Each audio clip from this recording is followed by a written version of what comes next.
Welcome back to a day in the life of running Boostly, Thursday edition. So every morning, as normal, get the athletic greens in, get the vitamin D tablets in, chapter of the book while Rosie just rolls around on the floor before the boys awake.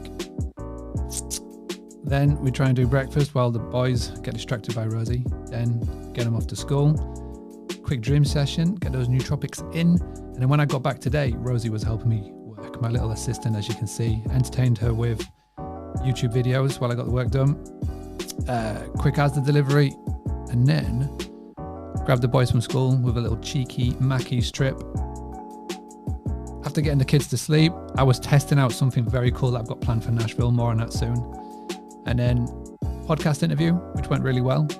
And then the thing that I do every night before going to bed, and it's something that I've been doing for a while now, but is one of my life hacks, is I always make sure that the house is nice and clean before going to bed. It means when I wake up in the morning, it's peaceful, it's calm, and everything is in place, which is my little hack.